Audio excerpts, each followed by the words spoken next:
ng Panginoon, magandang araw po sa inyong lahat. Muli sa tulong ng Diyos ay kami po ay mapapakinggan ninyo at mapapanood sa palatuntunan ito ang dating daan. At minsan pa, tayo po ay magpapatuloy sa ating masasabing krusada ng pagpapahayag ng iba't ibang mga katotohanang kapakipakinabang sa puso, sa kaluluwa, sa pagkatao ng isang naghahanap ng katotohanan. Kung mayroon man pong duda at mga agam-agam sa inyong kaisipan, ang aming pamanhik, mga kababayan, ay pulutin ninyo yung mga bagay na ikabubuti ng inyong kaluluwa mula sa palatuntunan ito. At lubos ang pag-asa namin sa Diyos na makakapulot kayo ng pakikinabangan ninyo sa anumang bahagi ng inyong pamumuhay, espiritual at pamumuhay religyoso. Ngayon po ay patuloy tayo sa ating pagtalakay sa mga napapanahong issue sa pananampalataya. Ito po ay napapanahon sapagkat, kaya sinabi kong napapanahon, siguro maaalaala ninyo na kailan pa lang, isang pananampalataya na tinatawag na Tabera World Mission na ang fundador nito ay nanggaling sa sa Korea ay nagpahayag na dadating daw si Kristo bago Oktubre 10 ng 1992. Ang tinutukoy ko po itong si Bang Ik-ha na nagpundar nitong sinasabing Tabera World Mission na ito. Makikita nyo sa larawan itong si Bang Ik-ha. Sa bagay, kung hahatulan po natin sa anyo, wala tayong mababaka sa anyo nito na ito ay manluloko. At inuulit ko, mga kababayan, wala pong layunin ng palatuntunang ang dating daan na manira ng sinuman. Ini-expose lang natin yung kanilang talagang sira ng ginagawa. Iba ho yung paninira kesa doon sa pagtatapat ng mga bagay na sira. Gaya nga ng nasabi ko sa inyo, ang paninira ay isang bagay na buo ay sirain mo. Yun ang paninira. Pero yung isang bagay na sira na makasasama sa kapwa, i-expose mo, hindi po yun paninira. Yun ay pagmamahal sa kapwa na maaaring madamay sa sira ng may sira. Ngayon yung ating panahon ito'y panahon ng paninira at maraming masisira. Pag hindi tayo maghihid sa warning ng Biblia na mayroong mga paninira na magaganap sa ating panahon. Sinabi po ng apostol na si San Pablo kay Timoteo sa kanyang ikalawang sulat kay Timoteo na sa mga huling araw ang wika'y darating ang mga panahong mapanganib. Kaya ito hong ating panahon ay napapaloob doon sa tinatawag ng Biblia na mga panahong mapanganib. Ito po ay panahon ng maraming panluloko, pagliligaw, at panahon ng pandaraya, lalong-lalo na po sa tinatawag na relihiyon. Kung tayo'y namumuhi, nagdaramdam ang ating mga kalooban, pag nakakabalita tayo ng isang public official na nasangkot sa drug smuggling or drug pushing or any other graft at corruption sa government, lalo po natin dapat na ikalungkot na ang relihiyon ngayon ay ginakasangkapan ng demonyo para magpalaganap ng napakaraming mga pandaraya sa tao. At yan ang amin pong layunin ay bigyan kayo ng babala, mga kababayan, na huwag tayong katitiwala sa mga mangaral at lalo na huwag natin pagbatayan yung kanilang mga itsura. Sapagkat kung i-close up po ito at mabuti direktor ay ipaki-close up mo ito, Hindi mo naman mababakas ditong manluloko ito kung ito sa retrato mo titignan. Kaya nga ho sabi ng Diyos, huwag kang hahatol sa anyo, gaya ng paghatol ng mga tao. Ayun, ang sinasabi niya dun sa unang Samuel 16:7. Ngayon, ito, na propeta raw na ito, ang nag-proclaim, at ito po inalathala sa ating mga pahayagan. Isa sa mga pahayagang kinalamnan ng balitang ito ay itong ating iginagalang na pahayagang People's Journal ay mayroon dito na nakalagay na at ibig kong ipa-close up sa ating director, nakalagay dito sa issue noong People's Journal tonight ng Friday, October 9, 1992. Ang nakalagay dito sa isang pahina ay ganito ho. Jesus is coming in the air before October 10, 1992. Kaya ho ang nangyari, como ito'y October 9, nung mabasa ko ito, tinago ko at tinawagan ko yung kanilang telepono doon sa Cubao. At ang telephone kong natawagan ko, yung telephone number 7224-173. At ang sumagot sa akin ay isa sa mga sekretarya ron. Sabi ko ako, nabasa ko dito sa dyaryo na dadating si Kristo before October 10. Ngayon kako October 9 na, di dadating na kako. Ang sagot mo sa akin humihingal pa yung sumagot na babae. Ay ngayon ho ang last day, kaya nga ho kami ay busy ho rito dahil nagpe-prepare kami. At inaanyayahan namin kayo, dalhin yung pamilya nyo, lahat ng mahal nyo sa buhay dahil bago nyo matapos ang araw na ito, October 9, idadating na si Jesus Christ. Ang sabi ko, makikita ko baka ako dyan si prophet, yung prophet. Sabi ko, gano'n, sabi niya, hindi mo dadating ngayon yung prophet, sabi niya. Pero magsasalita ho siya 7 o'clock, sabi niya gano'n. Mamaya, by telephone. Kakaroon daw sila ng meeting ng kongregasyon nila doon sa Cubao at magsasalita raw via telephone call yung kanilang prophet na ang kung tawagin nila ay prophet Bang Ikha. Ewan ko if I have pronounced it right. At yun daw ng araw na yun na 9, dadating na si Kristo. Ngayon, alam nyo, inuulit ko, wala tayong laban sa mga taong ito. Personally, wala ho Ako, nakakaramdam ako ng pagkaawa sa mga taong naakay ng taong ito.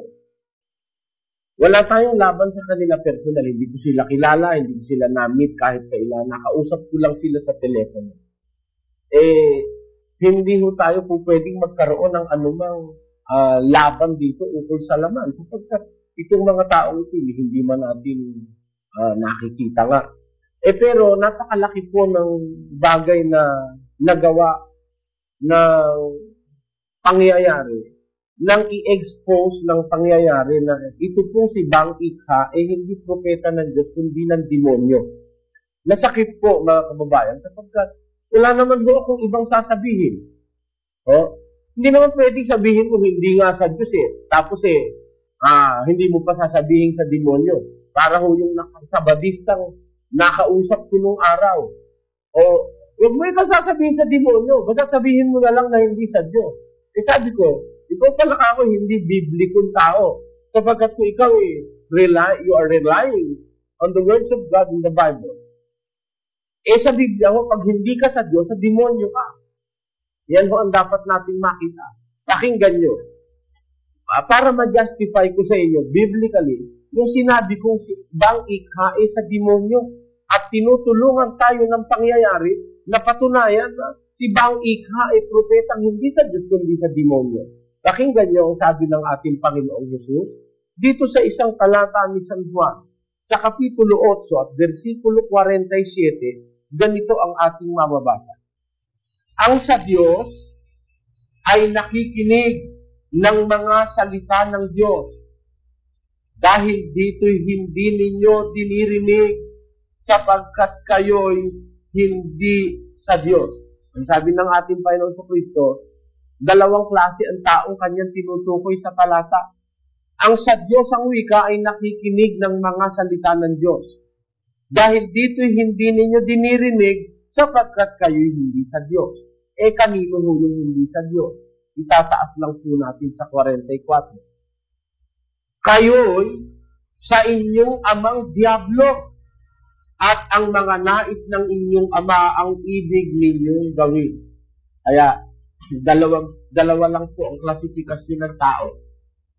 Pagka ang tao sa Diyos, hindi siya sa demonyo. Pag ang tao hindi sa Diyos, sa demonyo yun. Kaya ako nasabi ko, medyo masakit yun, pero yun po katotohanan, mga kababayan. Alam nyo, sometimes, the truth hurts. At isa sa mga katotohanang masakit man para sa kanila, dapat natin tanggapin ngayong araw na ito na si Bang Ikha ay propetang hindi sa Diyos, kundi sa demonyo. Bakit? Nagsasalita siya ng hindi totoo at ng kasinungalingan. Ang katunayan, lumabas na po ang kanilang konfirmasyon sa radyo o sa dyaryo ng pagkakamali nila na hindi totoo yung sinabi nila na dadating si Kristo before October 10. Ito po ang nakalagay sa mga dyaryong pang-araw-araw na ito po ay ganito ang sinasabi. Apology to the public. Filipino pastors, ministers, all Christians. Tabera World Mission Church and young prophet Bang Ikha proclaimed that Jesus will come in the air before October 10, 1992. But it did not happen. We are very sorry and please forgive us and understand us for this mistake. We believe that Jesus Christ, our Lord and Savior, is coming very, very soon. Please continue to prepare for the rapture which may take place any moment. Maintain your sanctification. Cling and dedicate your life to God, for we are now living in a most critical period of time. Thank you. Ito po ay isang public apology na ginawa ng Tabera World Mission Church na nagpapatunay na mali nga ang sinabi ni Bang Ikha. Pero kung kayo ay kagaya ko, mga kababayan, na makakabasa ng kanilang publikasyon beforehand, mga 2 or 4 years ago, malaki ang magiging impact nito sa inyo, mga kababayan, before October 9, 1992. Kung alam mo na before October 9, and that was 2 or 3 years ago, na ito pala lulukohin ka, alam nyo, mahirap yan. Ngayon, ito po ay isang libro na pinablish ng Tabera World Mission. Ang titulo po ng libro ay The Last Plan of God. Ang huling plano ng Diyos. Dito po sa pahina 69, nakalagay dito ang retrato ni Bang Ikha. Ang nakakapagtawag pansin ay ang pahina 91 na ang sabi rito How God Called Young Prophet Bang Ikha. And I will read to you this page of the book. Ang sabi ganito, introduction. The Lord called Bang Ikha for the first time in July 5, 1987 during midnight worship service when he was 13 years old. Yan. Nung tawagin daw ng Diyos si Bang Ikha ay noong July 1987 sa isang midnight worship service. And Bang Ikha then was just 13 years old. Ano nangyari? Following prophetic utterance regarding Bang Ikha was given through one of his servants who was sent by God to assist him. Following word of the Lord is originally given in Korean and translated here into English. Ang mga sumusunod daw po pa ng pangungusap, pangungusap mismo ng Diyos na sinabi sa Koreano at ito raw ay itin-translate nila sa English, which is as follows. Ito, babasahin po natin ang salita di umano ng Diyos. Na kung kayo ay napagsabihan nila noong pang 1987, that was sometime in July 1987. Eh kung sinabi nila halimbawa ito'y August of 1987, meron kang 5 taon na nagpe-prepare para sa coming of Jesus Christ. So yun eh. 87 daw nung tumanggap ng revelation. Si Ik, mga kababayan. Eh ngayon, ano raw ang sabi ng Diyos kay Ik? Ito po. Bang Ikha was called like Samuel. Ito raw sabi ng Diyos. My beloved ha Bang Ik. Nagtataka naman ako, ang kanyang pangalan ay Bang Ikha. Eh dito, nung ang Diyos ang nagsasalita, binaliktad. Ha Bang Ik. Siguro para lang yung Eliseo Soriano, Soriano Eliseo. Gano'n ano. Pasensyahan na natin yun. Pero ang pagkakasabi ganito, habang Ik shall listen to me, let habang Ik give close attention to my word. Let habang Ik listen to my word and bear it true testimony. Habang Ik shall listen to me, habang Ik shall listen to me. Ayun. Medyo mahaba ko pero to satisfy our being curious. Tuloy na ho natin siguro naman naiintindihan ninyo itong simple English lang naman ito sinabi rito eh. Do you remember me who called Samuel in former days? I called Samuel and now I am calling you. I want to guide you. I want you to follow me. Habang Ik, listen to my word. I will keep you from seeing false vision. Dito ho matindi. May pangako raw ang Diyos na sinabi kay habang Ik. Ang sabi, I will keep you from seeing false vision. I will guide you with a flaming sword that you may not go to an evil way. Kung ikaw ay nandun sa panahon na kasasabi lang nito, at naniwala kang ito nga'y sinabi ng Diyos at nakausap nila ang Diyos, hindi ka takot-takot na trembling ang dapat mangyari sa'yo. Para kaya ako hindi ako naniniwala dyan sa mga kinakausap ng Diyos ngayon. Nakakakita ng panaginip daw sila, kinakausap sila ng Diyos. Alam niyo, Diyos nakikipag-usap ngayon sa pamamagitan ng Biblia. Hindi mo sa pamamagitan ng personal nakakausapin ka. Pero ito, personal yata na ang pagkakalagay nila, binigay daw itong revelation na ito at kinausap yung katulong ni Bang Ikha na sugo rin daw ng Diyos at sinabi ito sa kay Bang Ikha na I will keep you from seeing false vision. Ngayon, mapakahaba po nito nagtawa na natin kasi nakita na natin yung isa sa mga puntong gusto ko ipakita sa inyo. Sabi raw ng Diyos kay Bang Ikha, iingatan kita na magkamali sa mga vision. Pag-iingatan ko na magkamali ka. Ngayon, ito pa banda rito sa page 93. Proclaim truly, revive souls correctly, guide correctly, direct many souls to the right way, lead them correctly, that you may become a true shepherd. Yun daw ang sabi ng Diyos kay Bang Ikha. Mag-proclaim ka ng katotohanan. Proclaim truly. Revive souls correctly. Ayun. Guide correctly. Gawin kayo umakay sa tamang paraan. Direct many souls to the right way. Patnubayan mo ang mga kaluluwa, ang maraming kaluluwa sa tamang daan. Lead them correctly. Patnubayan mo sila ng tama. That you may become a true shepherd para ikaw ay maging isang tunay na pastor. Alam nyo? To the contrary, ang pinaggagawa ni Bang Ik ay hindi ko totoo. Kaya ako'y natutuwa. Hindi naman ako'y natutuwa dahil sa ang isang tao'y napahiya. Hindi mo yun ang ikinatutuwa. Ang ikinatutuwa ko mga kababayan, hindi na ho ako mahihirapan para patunayan sa inyo. Sa ating panahon, maraming manluloko.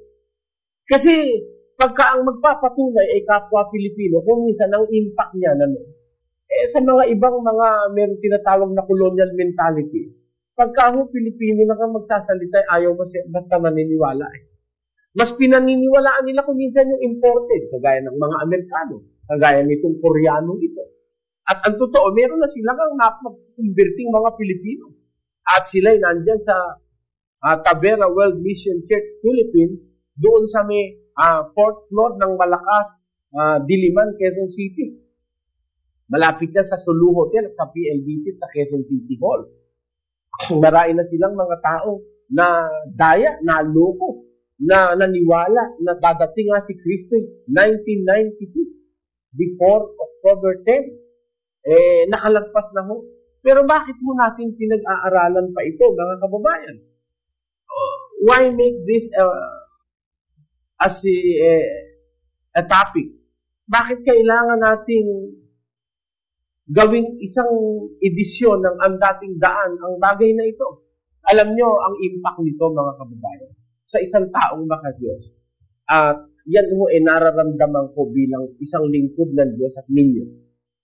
Na kung talagang totoong-totoo na ang rapture a week or barely a month to go,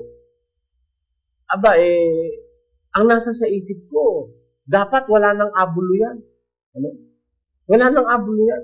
Halimbawa, 1 linggo na lang rapture na. Bakit mag-aabulo yan pa tayo? Bakit pa kayo magbibigay ng pera sa pastor? At bakit naman yung pastor ay 1 linggo na lang itatanggapin pa yung pera? Aanin mo yun. Rapture na pala. Itong si Lee, merong mga band, mga papelis ng pera, at meron pang mga checks and bonds na magmamature sa 1995. Kung totoo na alam niya, hindi siya nanloloko. Bakit kailangan kumuha ka ng bond at mga cheque na ang date of maturity will be sometime in 1995 when you are preaching that the Lord is coming by October 28 of 1992? Yan ay malaking, mga kababayan, maniwala kayo, malaking kawalanghyan yan. Napakalaking panluloko niya. Ngayon, sa ating mga kababayan, ang impact niya, kung ako'y mananampalataya at ako'y hindi makangaral, dadating na rin lang si Kristo. Ang gagawin ko, ibibigay ko na sa pastor yung pera. Kagaya nung nangyari nung araw sa Sapampalay, na ibinigay yung bahay, pinagbili. Total, 2 linggo na lang dadating na ang Panginoon. Baka sakaling ako'y maging dapat, ibinenta lahat yung pag-aari, ibinigay doon sa pastor na walang hiya. Mga kababayan. Ngayon, baka sabihin nyo, ito man nagsasalita si Mr. Soriano, meron ba talagang walang hiya? Pakinggan nyo, talagang may walang hiya. Sa isang talatahon ng Efeso, gusto kong basahin ito para makita ninyo kung gaano ako kaprangka kung magsalita ng katotohanan. Sa 4 at 19 ng Efeso, na sila, sa di pagkaramdam ng kahihiyan, ay napahikayat sa kalibugan upang kalakali ng lahat ng karumihan ng buong kasakiman. Meron po mga taong sakim. Kinakalakalang karumihan ng buong kasakiman sa hindi nila pagkaramdam ng kahihiyan. Hindi, meron yung mga walang hiya. Kagaya nito, kung halimbawa, hindi walang hiya ito, dapat tumigil na ito ngayon sa pangangaral. Dapat huminto na sila, maghiwa-hiwalay na, dahil napatunayan, kanilang sinabing dito, na yung alleged na sinabi raw ng Diyos, na si Bang Ika ay i-preserve niya sa pagkakamali, kanyang gigiyahan, papatnubayan daw niya. Sabi dito sa kanilang libro, iingatan kitang makakita ika ng false vision ng pagkakamali. Hindi totoo na ang Diyos ang nagsalita nun, inimbento lang nila yun. Sapagkat kung yung Diyos sa langit ang nagsalita nun, hindi dapat nga magkamali itong si Bang Ika. Rin ang pruebang mali dahil hindi nga dumating si Kristo noong October 10. Ngayon, alam nyo mga kababayan, bakit ko ito sinasabi sa inyo? Ang impact nga ho nito, baka ibenta nyo yung pag-aari nyo, bigyan nyo sa pastor. Akala nyo ba mahahabol pa ninyo? Pagka i-donate nyo, hindi nyo na mahabol yan.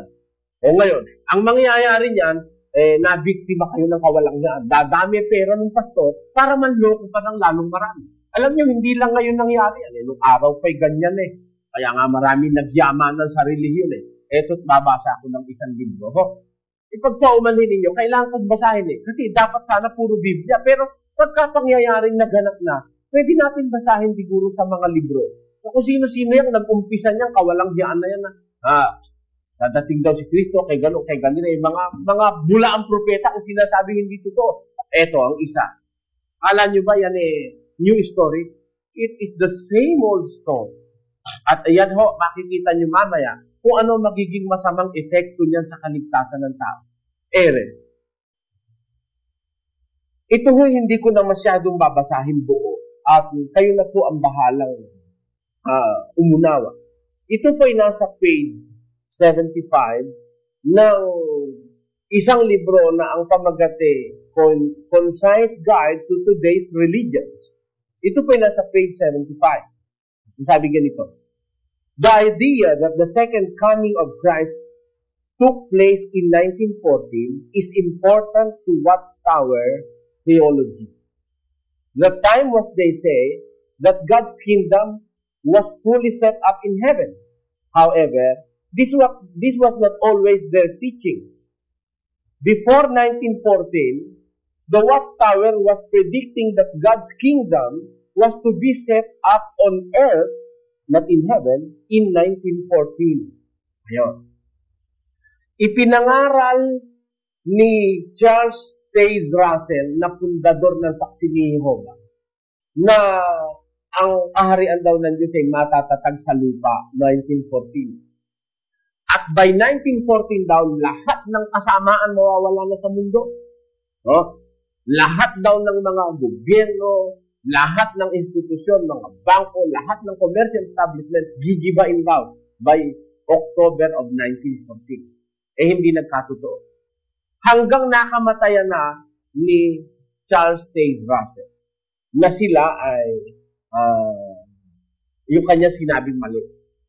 At ito po ay mababasa doon sa Watchtower Reprints, Volume 1, March 1880, page 82. Ayan. Na nagkamali talaga ang Saksi ni Jehovah. At hindi lang yung Saksi ni Jehovah ang nagkamali. Ang katapusan ng mundo at ang pagdating ni Kristo, yan ang topic. Hindi lang siya nagkamali. Ito pa po ang isa ho. Ito ho. Sa page 25. All present governments will be overthrown and dissolved in 1914. Yan ang sabi ng Saksi ni Jehovah. Ho? At yan ay nandoon sa The Time is at Hand na kanilang libro, pages 98 to 99, issue noong 1899. Maaaring yung iba ho, wala nang kopya nito dahil mahigit na ho 100 taon yata ito, 1889. The Time is at Hand. Yan ang libro ng Saksi ni Jehovah. Lahat daw ng gobyerno madidissolve noong 1914. Mawala na kalokohan sa mundo. Mali ho yun. Yan isa sa mga halimbawa ng bulaang propeta. Kaya kung ako kayo, ni pumasok sa Kingdom Hall, papasok sa Kingdom Hall ng Saksi ni Jehovah. Ang nagpundar niya ni false prophet hindi po pwedeng matama yung nanggaling sa mali. Tandaan niyo po ang prinsipyo ng Biblia.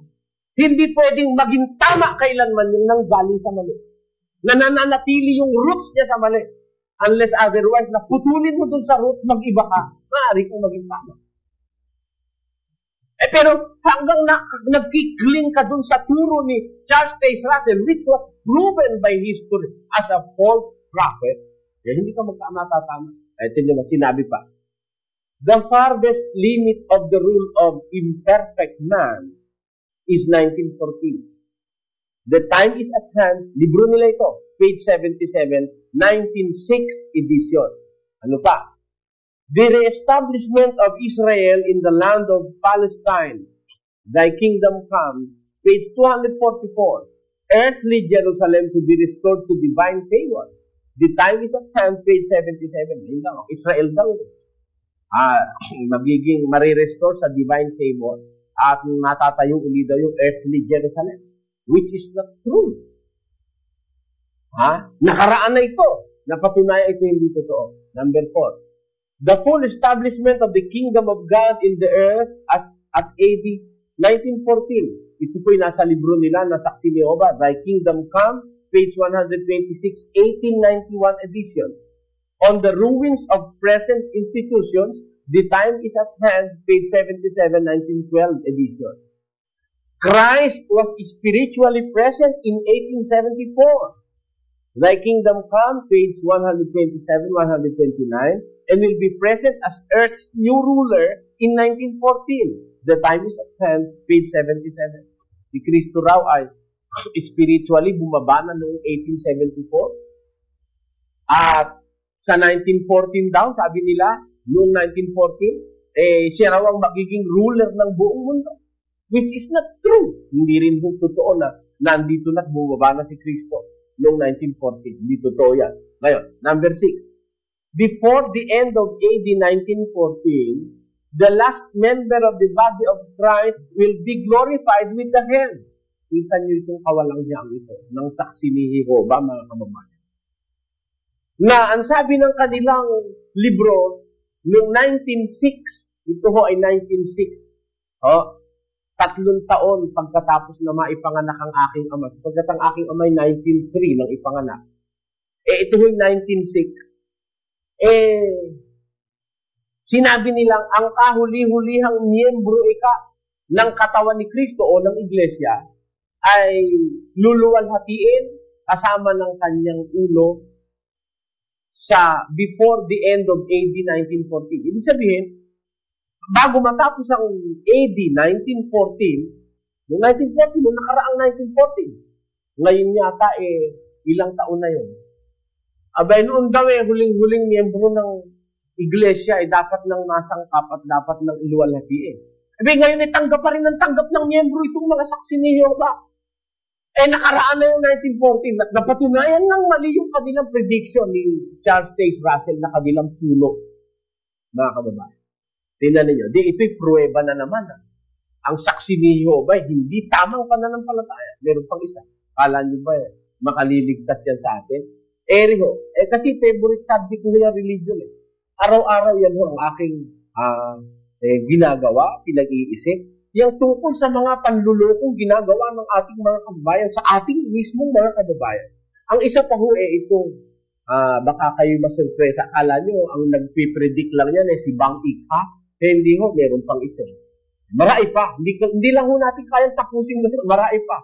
Ito ho, sa isang talata nitong, sa isang pahina nitong aklat na ang pamagati, Cult and Isms by Oswald Sanders, ito po ang ating makikita rito, mga kababayan. At ito po ay ang Seventh-day Adventism. Yun yung nag-umpisa ng Sabadista na sa ating panahon ay kilala nyo, hindi kumakain ng baboy, tumitigil sa trabaho pag Sabado. Ayan, yan ho ang mga Sabadista. Ang kanilang pastor na nagpasimula sa kanilang si William Miller. Alam niyo, isa rin yan sa mga humula ng maling hula ng pagdating ni Kristo. Babasahin ko rito. Dito na ho natin umpisan sa may bandang gitna at mauubos ho ating oras. His research led him to the conclusion that the end of the world would come on October 10, 1843. And he induced many to his way of thinking. When the day passed without the expected return of Christ, the date was advanced to October 22, 1844, but with the same result. He later acknowledged his error and expressed his regret, for he was kuno, a godly man. Ayun. Ang hinula naman itong si William Miller, dadating daw si Kristo, October 10, 1843. Dapat daw dumating na si Kristo noon. Palagay ko, kayo man ang lumagay sa lagay ng Panginoon si Kristo, maiinis ka rin yan. Itong maraming nagsasabing sa Diyos daw, nakatanggap daw ng revelation mula sa Diyos. Diyos daw ang nakausap nila. Pinaglalaban-laban itong mga ito ang Diyos. Sabi ni Ik, bubulaga raw si Kristo, 1992, bago October 10. Sabi naman ng saksi ni Jehovah, 1914 daw. Sabi naman ng Sabadista, 1843 lang. Nung hindi magkatotoo noong 1843, inilipat sa 1844. Pareho rin, hindi rin nagkatotoo. Yan ang sabi ng Sabadista. Sabi ho nung iglesia ng Diyos ni Payawal, dadating daw si Kristo, Enero 1, alas 12:01 ng 2001. Puro uno naman yung nalukuhan ng isip niya. Yun ho bang iglesia ng Diyos ni Payawal? Baka hindi niyo alam, yun yung Payawal na nailagay sa dyaryo na drug addict. Ngayon, ito sinasabi ko, hindi para siraan ng sinuman, wala ho tayong masamang layunin sa ating kapwa. Ang atin ho'y layunin maka-akay ng tao. Sa katotohanan, hindi madalan itong mga panlulokong ito na hindi bagong istorya, mga kababayan. Ito hindi bagong istorya. A century ago, and more than a century ago, marami na hong gumula sa pagdating ni Kristo. Pero, napatunayang pare-pareho na sila'y mali. Bakit? Meron nung sinabi si Kristo sa Biblia, kung kailan yung rapture. Pakinggan nyo. Magbabasa. Kaya tayo nami-mislead yung mga manlulokong pastor na yan. Dahil sa hindi tayo nagsusuri ng Biblia. Pero magsuri kayo, hindi kayo maluloko. Pakinggan nyo, sa isang talata ng banal na kasulatan, at ganito ang ating makikita o mababasa. Sa 24 at 21 ng Mateo, patuloy sa 22, ganito po ang nakasulat. Sapagkat kung magkagayoy, magkakaroon ng malaking kapighatian, na ang gayoy di pa nangyayari, buhat sa pasimula ng sanlibutan hanggang ngayon, at ni hindi na mangyayari kailanman. At malibang paikliin ang mga araw na yaon, ay walang lamang makaliligtas. Datapwat dahil sa mga hirang ay paiikliin ang mga araw na yaon. Kung magkagayon, kung may magsabi sa inyong sino mang tao, narito ang Kristo, o nariyan, huwag ninyong paniwalaan, sapagkat may magsisilitaw na mga bulaang propeta, at mga bulaang Kristo at mga bulaang propeta, at magpapakita ng mga dakilang tanda at kababalaghan, ano pat ililigaw kung maaari pati ng mga hirap. Narito, ipinagpaon ako ng sinabi sa inyo, kaya nga, kung sa inyo'y kanilang sasabihin, narito siya'y nasa ilang. Huwag kayong magsilabas. Narito siya'y nasa mga silid. Huwag ninyong paniwalaan.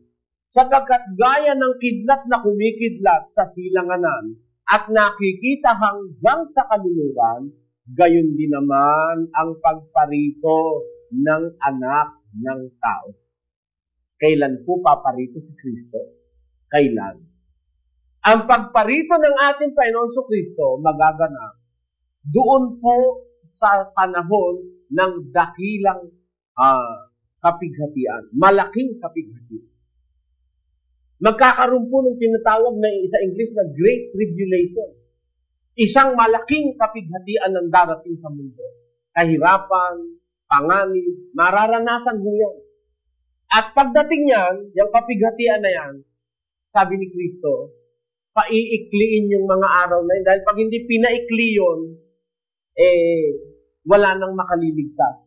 Pero dahil sa mga hirang, paiikliin ang mga araw na yun.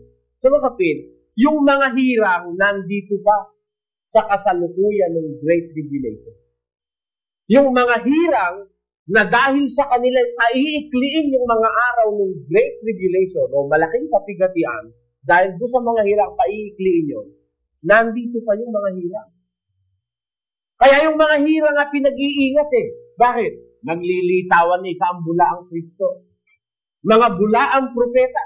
Pagkatapos, ililigaw nila kung maaari pati ng mga hirang. Sa mga kapit, nandito pa nga yung mga hirang. During the time of the Great Tribulation, sa time na yung Great Tribulation ongoing, Doon sa mga panahon yun, nandito pa ang mga hirang. Hindi pa nagra-rapture. Nagra-rapture. Dadating si Kristo para kunin yung kanyang mga hirang doon sa kasalukuyang nagaganap na yung Great Tribulation o malaking kapighatian. Ngayon ho, may kapighatian na sa mundo. Nandiyan ang digma, kagutom, sari-saring mga kapighatian. Pero hindi pa po yan yung tinutukoy ng Biblia, malaking kapighatian. Kasi yung tinutukoy ho ng Biblia, malaking kapighatian, itong malaking kapighatian ito hindi pa nangyayari magmula ng lalangin ng sanlibutan at hindi na nangyayari pang muli sapagkat wala hong kapareho ito. At ito'y mararanasan ng sangkatauhan. Ngayon mo may kapighatian man, hindi pa naman masyadong malaki. Kumakain pa tayo ng 3 beses isang araw. Yung iba nga ho, kung kumain 5 beses pa o 6 isang araw. Hindi pa masyadong kapighatian ngayon. At yay darating pa. Pero malapit na po yan, yung malaking kapighatian na yan. Ngayon, doon sa panahon ng malaking kapighatian na yon, doon babalik si Kristo. Sapagkat, kukunin niya na yung kanyang mga hirang dahil pagka hindi niya kinuha at hindi niya pinaikli yung panahon ng kapighatian, baka wala nang makaligtas. Sa tindi ng hirap na mararanasan, baka lahat na ng tao hindi makapagtapat sa Diyos. Kaya, dadating si Kristo, yun po tinatawag nilang rapture o yung pagbabalik ni Kristo, yun po ang paraan ng Kristo para iligtas yung mga tao na naglilingkod sa Kanya at naghihintay sa Kanya na masasakop ng malaking kapighatian para sila'y huwag masyadong mahirapan at maligaw, kukunin na niya. Yun po ang rapture na sinasabi sa Biblia. Kaya lang, hindi ho natin matatalakayan ng buong-buo sa oras na ito, kukulangin na tayo ng panahon. Pero, ang akin pong masasabi sa inyo, yung lang hula, dadating si Kristo, gano'n, ganire. Lahat ho yan, mga manluloko. Manluloko ho lahat yan, mga kababayan. Kung gusto niyong patunayan, nakahanda akong kumarap sa isang formal na debate, kahit sa isang Oxford style of debate, sa lahat ng mga ngaral na nagtuturo niyang bagay na yan sa ating panahon, na nilalagyan ng petsa ang pagdating ni Kristo. Haharapin ho natin lahat yan. Kung gusto niyo, sa isang marangal na usapan sa telebisyon, haharapin natin sila. Bakit? Ako'y naniniwala ho na sinabi ni Kristo ang ganito. Ibig kong maiwan sa inyo ang talatang ito sa 24 at 36 ni San Mateo. Ngunit, tungkol sa araw at oras na yaon, walang makaalam. Kahit ang mga anghel sa langit, kahit ang anak, kundi ang ama lamang. Ano po ang sabi ng ating Panginoon Kristo? Tungkol dun sa araw at dun sa oras ng ikalawang pagparito ng ating Panginoon Kristo. Yun ay kayo walang nakaalam mo. Kahit ang mga anghel, kahit ang anak, kundi ang ama lamang. So mga kapatid, ang ama nakakaalam nung ikalawang pagparito ng kanyang anak na si Yesu Kristo. Kahit anghel hindi alam nung sabihin ni Kristo ito, nung kanyang ipagtapat ito sa mga apostol, kahit mismo siya, hindi pa sinasabi ng ama sa kanya. Hindi naman natin sinasabi hindi alam ni Kristo yon hanggang ngayon. Hindi naman gano'n. Siyempre alam niya yon dahil nakapiling na siya ng ama sa langit, mga kababayan. Pero kahit anghel hindi alam, hanggang ngayon hindi alam ng mga anghel yan. Sabi ng Biblia, kahit ang mga anghel sa langit, kahit ang anak, kundi ang ama lamang, yun ang nakakaalam. Nung pagparito ni Kristo at yung katapusan, eksaktong oras at araw, yun ang nakakaalam. Kaya kung may magsasabi sa inyo nung eksaktong oras at araw, kung sinungaling yan, mga kababayan, hindi karapat dapat paniwalaan. Kasi yung eksaktong oras at araw, ama nakakaalam mo. Maaaring malaman natin ang panahon. Ako po, naalalaman ko, yung panahon ng pagparito ni Kristo. Kailan yun? Sa panahong nagaganap na yung malaking kapighatian, nandun na malapit na lang si Kristo nun. Yung mismong panahon na yun, na nagaganap na yung Great Tribulation, doon dadating si Kristo. Masasabi mo yung panahon. May mga tandang sinabi May mga pangyayaring nakapaligid na palatandaan para malaman mo, andyan na nga siya. Sabi ni Kristo pag nakikita na ninyo, lahat ng mga bagay na ito, nandiyan na siya, malapit na, nasa mga pintuan na nga. Kaya masasabi mo, yung panahon. Pero yung eksaktong oras at araw, kagaya nitong si Bang Ikha, at kagaya nitong si, ano pangalan nitong isa pang Koreanong ito, Yung mga Koreanong hindi natatakot magsinungaling. Anong pangalan nito? Si Pastor Lee Jang Green. Ayan, isa pa yan. Na mapapatunayang bula ang propeta sa ilang araw na sasapit. Yan ho, walang nakakaalam nun, sabi ni Kristo. Araw at oras, eksakto, wala ho. Wala. Kaya natitiyak natin na lahat ng magpipredict ng pagdating ni Kristo na may eksaktong oras at araw, yan din mga sinungaling, manluloko, mga propetang hindi Diyos ang nagpatakimo sa mga yan, kundi ang kapangyarihan ng kaaway ng Diyos na si Satanas na ama ng lahat ng kasinungalingan at ng mga sinungaling. Kaya, kung ako kayo mga kababayan, ito hindi panunuya. Ito'y buong puso't pananampalataya kung sinasabi. Kaya kung ako kayo mga kababayan, gusto niyong maligtas, maglayasan kayo dyan sa mga relihiyong ang umaakay ay bula ang propeta. Saan kayo pupunta? Hindi maghanap po tayo ng totoo. Yung sumasang-ayon sa buong turo ng Biblia at hindi pangahas na magsasalita ng Diyos. Itanong mo!